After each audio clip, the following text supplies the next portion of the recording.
reflections. So I'm not even sure where I'm supposed to look at, because you're talking not to me but to my reflection, or better, my reflection is talking at you. So they can be in a mirror, they can be in a puddle on the ground, wet pavement, lake, shop window, doesn't really matter.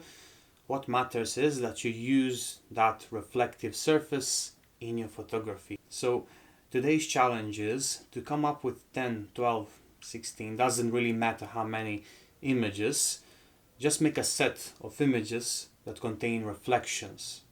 So to make sense of this, it's very important to keep those images consistent.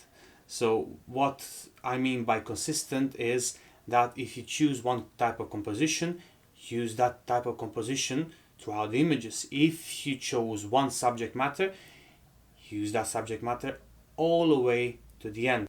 So that's the main thing. Okay, so you might think now, all right, he told us everything, we can go out, start taking pictures, but no, there's much more of a video to enjoy in. So stay tuned, because I'm gonna be explaining some tips of technique and composition that you can use when doing this challenge.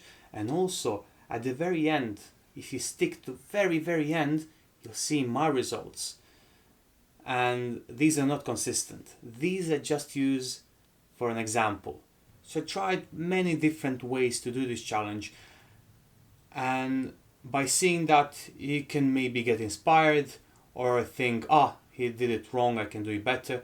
So that's why. So enjoy the rest of the video and see you at the end. If you are shooting a puddle, get as close to the ground as possible.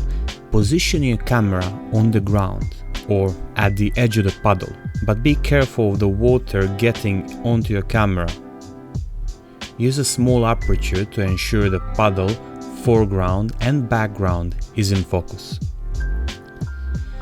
Symmetry can work really well, so position the natural center line in your scene in the middle of the frame, causing the viewer to question which side is reality and which side is reflection. When using a wall or a window as your reflective surface, the closer you get your camera to that surface, the better. Ideally, you should be touching it. You can use any camera, but one with a tilting screen will help you frame low-down shots. Try taking a selfie in a mirror or a shop window reflection. Look at the work of Vivian Mayer to see how it's done.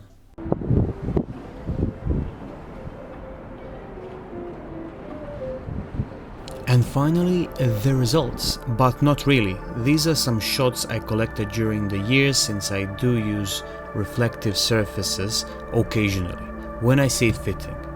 Nevertheless, I'll try doing the whole set of photos in the future, and of course I'll share it. And I was just rushing with this episode, so I couldn't do my own challenge, and I really apologize for that. But as you see, some of them are abstract, some not. There's even some selfies there too. There is plenty of inspiration here, and I'm sure you guys can do even better, way better than me. So I included a link of a Facebook group you can use to share your photos and get some feedback on them. I'm posting relevant content into the group constantly, so be sure to join it. And if you're more into Instagram, add me and I'll add you back. Link is included into the description. And if you like the stuff I'm doing here, comment, like, subscribe, it helps a lot. So thank you for watching and see you in the next one.